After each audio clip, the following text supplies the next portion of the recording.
नमो तस्स भगवतो अरहतो सम्मा सम्बुद्धस्स। बुद्ध और उनका धम्म। बाबा साहेब के इस रचना संसार में आपका स्वागत है। बुद्ध और उनका धम्म बाबा साहेब डॉक्टर अम्बेडकर द्वारा रचित एक ऐसा ग्रंथ जो ग्रंथ पूरी दुनिया के लिए मार्गदर्शक है और उन सब के लिए जो तथागत बुद्ध का चरित्र और उनकी शिक्षाओं को, उनके वचनों को जानना समझना चाहते हैं या फिर समझाना चाहते हैं। इस ग्रंथ में बाबा साहेब ने इस ग्रंथ के परिचय के रूप में जो कुछ लिखा है वो इस समय हम आपको बता रहे हैं। जैसा कि हमने पिछली कड़ी में आपको बताया था, पहली समस्या। अभी हम आपको बताते हैं दूसरी समस्या।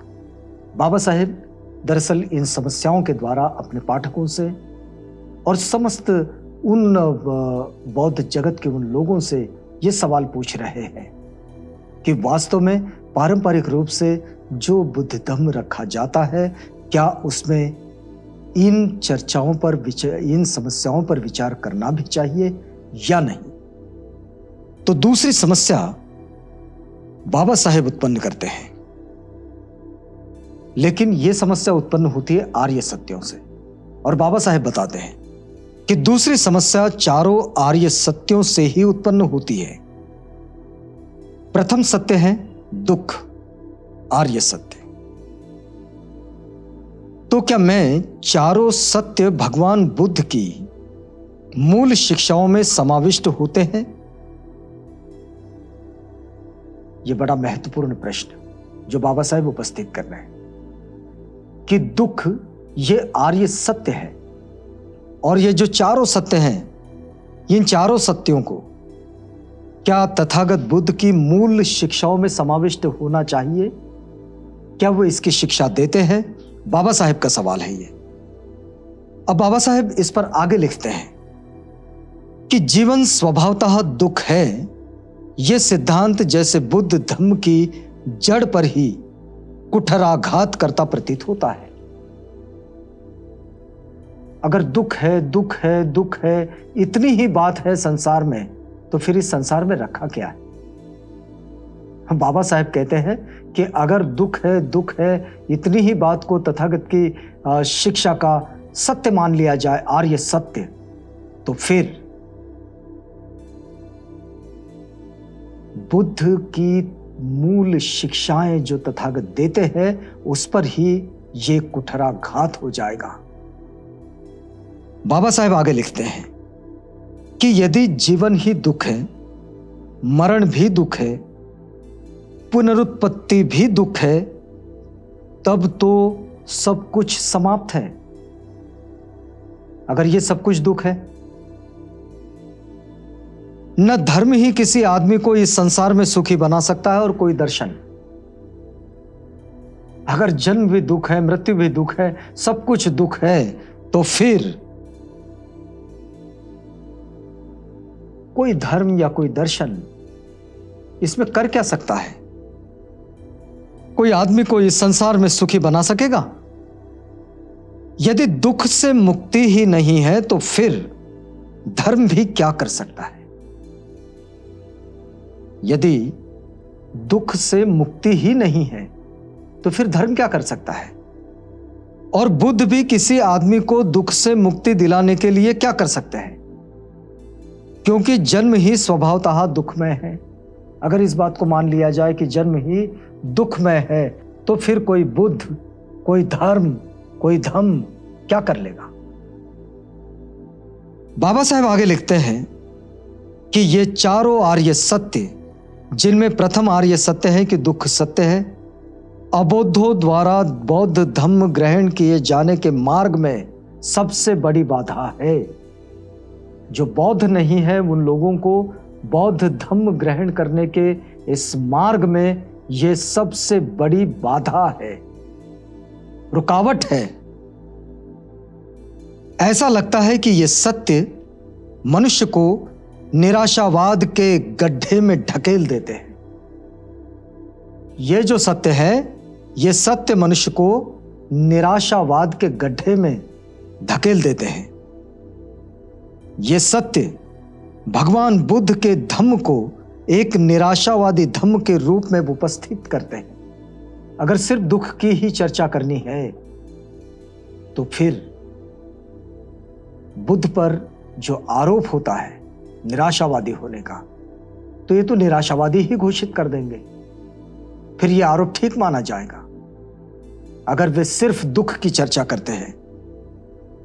फिर बाबा साहेब आगे लिखते हैं, तब ये प्रश्न पूछा जा सकता है कि क्या ये चारों आर्य सत्य भगवान बुद्ध की मूल शिक्षाएं है, या फिर बाद का ये भिक्षुओं द्वारा किया हुआ कोई प्रक्षिप्तांश है कि भिक्षुओं ने बाद में तथागत की शिक्षाओं के साथ इन चीजों को जोड़ दिया है।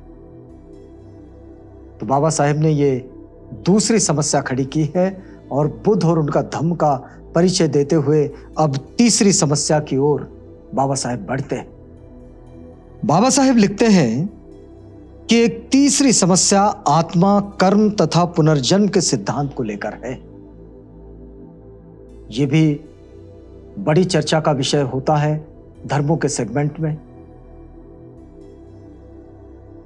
तथागत बुद्ध ने आत्मा के अस्तित्व से इनकार किया है, लेकिन साथ ही कहा जाता है कि उन्होंने कर्म तथा पुनर्जन्म के सिद्धांत का भी समर्थन किया है। दो चीजें हैं कि आत्मा का जो सिद्धांत है उस सिद्धांत को तथागत ने नकार दिया है, उसका अस्तित्व अस्वीकार कर दिया है।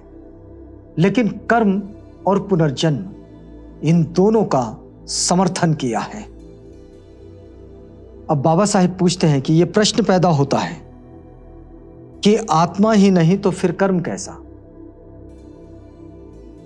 आत्मा ही नहीं तो पुनर्जन्म कैसा। सवाल है, यह सचमुच टेढ़े प्रश्न है, ये सीधे नहीं है। तथागत बुद्ध ने कर्म तथा पुनर्जन्म शब्दों का प्रयोग किन विशिष्ट अर्थों में किया है?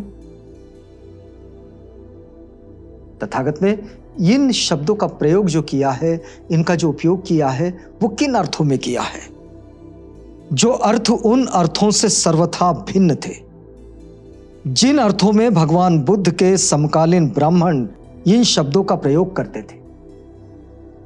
बाबा साहेब इसको स्पष्ट करते हैं कि भाई यह सवाल मन में क्यों उत्पन्न होता है, इसलिए कि तथागत के समकालीन जो ब्राह्मण थे इन शब्दों का प्रयोग करते थे, और यदि हां तो वह अर्थ भेद क्या था।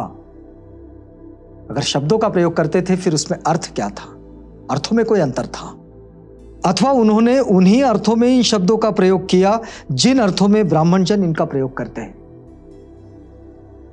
यदि हां तो फिर क्या आत्मा के अस्तित्व के अस्वीकार करने तथा कर्म और पुनर्जन्म के सिद्धांत को मान्य करने में भयानक असंगति नहीं है? यदि परंपरा में आत्मा इस शब्द को माना जाता है, या फिर आत्मा के अस्तित्व को परंपरा में जिस तरह से स्वीकार किया जाता है, क्या उन्हीं अर्थों में तथागत ने भी इनको नकारा है, अस्वीकार किया है, या फिर कर्म और पुनर्जन्म का समर्थन किया है? ये एक भयानक असंगति है, विसंगति है, और इसको स्पष्ट करना बहुत जरूरी है। अब बढ़ते हैं आगे। बाबा साहेब एक चौथी समस्या खड़ी करते हैं, और चौथी समस्या यह है कि भिक्खु, ये जो तथागत के धम्म का सबसे महत्वपूर्ण अंग है, क्योंकि तथागत अपनी ओर देखने के लिए नहीं कहते, धम्म की ओर देखने के लिए कहते हैं। और जब धम्म की ओर देखते हैं तो धम्म का प्रतिबिंब हमें संघ में मिलता है। ये भिक्षुओं का संघ होता है, और भिक्षुओं को लेकर बाबा साहेब ने एक बड़ी महत्वपूर्ण समस्या खड़ी की है। एक चौथी समस्या भिक्षुओं को लेकर है। भगवान बुद्ध ने किस उद्देश्य से भिक्षु संघ की स्थापना की? बाबा साहेब का सवाल है। कि किस उद्देश्य से भिक्षु संघ की स्थापना की। क्या उनका उद्देश्य एक समाज निरपेक्ष आदर्श मनुष्य का निर्माण मात्र था? क्या तथागत किसी ऐसे समाज का निर्माण करना चाहते थे, आदर्श मनुष्य का निर्माण करना चाहते थे जो समाज निरपेक्ष हो? अथवा उनका उद्देश्य किसी आदर्श समाज सेवक की रचना या जो जनसहायक का मित्र, मार्गदर्शक तथा दार्शनिक एक साथ हो? बाबा साहेब का बड़ा ही महत्वपूर्ण प्रश्न है कि कोई व्यक्ति संपूर्ण हो सकता है उसकी अपनी व्यक्तिगत साधना में, वो संपूर्णता की ओर जा सकता है, लेकिन उसका कोई समाज को उपयोग हो भी या नहीं। तो बाबा साहेब इसमें दो विकल्पों पर विचार करते हैं। एक तो आदर्श मनुष्य का निर्माण करना, यही तथागत का उद्देश्य था भिक्षु संघ के निर्माण में या भिक्षुओं के निर्माण में, या फिर दूसरी बात कि भिक्षु ये जनसहायक का मित्र हो, मार्गदर्शक तथा दार्शनिक सब एक साथ हो। यह एक अत्यंत महत्व का प्रश्न है। बाबा साहेब आगे लिखते हैं कि इस पर बुद्ध धम्म का भविष्य तक निर्भर करता है। जो लोग इस वक्त धम्म प्रचार के लिए बहुत ज्यादा आगे बढ़ते हैं, धम्म प्रचार पर बहुत ज्यादा केंद्रित होते हैं, बाबा साहेब इस पर एक सवाल, एक समस्या के रूप में खड़ा करते हैं और वो कहते हैं कि इस प्रश्न का सही उत्तर और स्पष्ट उत्तर हम सबके पास होना चाहिए। इस पर बुद्ध धम्म का भविष्य तक निर्भर करता है। यदि भिक्षु एक संपूर्ण मनुष्य मात्र रहेगा, यदि भिक्षु एक संपूर्ण मनुष्य मात्र रहेगा तो उसका धम्म प्रचार कार्य में कोई उपयोग नहीं है। वो भले ही संपूर्ण मनुष्य होगा, लेकिन धम्म के प्रचार में उसका कोई उपयोग नहीं, उसकी कोई उपयोगिता नहीं। संपूर्ण मनुष्य मात्र बना रहेगा तो उसका धम्म प्रचार के कार्य में कोई उपयोग नहीं, क्योंकि वह एक संपूर्ण मनुष्य होने के बावजूद एक स्वार्थी आदमी ही बना रह सकता है, और ऐसे रहते भी है अधिकतम। दूसरी ओर यदि वह समाज का सेवक भी है तो उससे बुद्ध धम्म कुछ आशा रख सकता है। यदि वह आदमी संपूर्ण है, भिक्षु एक संपूर्ण मनुष्य है, और वह यदि जनता का सहायक है, उसका मार्गदर्शक है, समाज सेवक है, तो फिर उससे बुद्ध धम्म कुछ आशा रख सकता है। इस प्रश्न पर गंभीरतापूर्वक विचार किया जाना चाहिए। बाबा साहेब कहते हैं कि इस प्रश्न पर गंभीरतापूर्वक विचार किया जाना चाहिए, सैद्धांतिक संगति बिठाने के लिए नहीं। इसमें सिद्धांतों की संगति बिठाना है इसलिए नहीं, बल्कि बुद्ध धम्म के भावी हिताहित की दृष्टि से भी इसकी आवश्यकता है। ये सिर्फ सिद्धांतों में खरा उतरे ऐसा नहीं, लेकिन बुद्ध धम्म के भविष्य की दृष्टि से, उसके भवितव्य की दृष्टि से, उसके फ्यूचर की दृष्टि से इस प्रश्न पर विचार करना बहुत आवश्यक है। अंत में 2 लाइनें लिखते हैं बाबा साहब। वे कहते हैं कि मैं समझता हूं कि मेरे द्वारा उठाए गए ये प्रश्न पाठकों को कुछ सोचने विचारने पर मजबूर करेंगे, और वे भी यथा समय अपना मत व्यक्त करेंगे ही। बाबा साहेब बुद्ध और उनका धम्म ये ग्रंथ इसकी रचना करते हैं तो इसके परिचय में ये अपने पाठकों से अपेक्षा करते हैं कि ये जो समस्याएं मैंने उठाई है, इन समस्याओं पर वे विचार करेंगे, इन सवालों के वे हल ढूंढेंगे, और यथासंभव इन चीज़ों को आगे बढ़ाने में वे मदद करेंगे, और इस पर सोचने विचारने के लिए वे सब मजबूर भी होंगे। तो आज की इस कड़ी में यहाँ रुकते हैं। बाबा साहेब डॉक्टर अम्बेडकर का ये जो बुद्ध और उनका धम्म, इसका जो रचना संसार है, इस रचना संसार में यहाँ रुकते हैं। कल पुनः मुलाकात होगी इसी कड़ी में, नई बात के साथ, इसकी आगे की बात के साथ।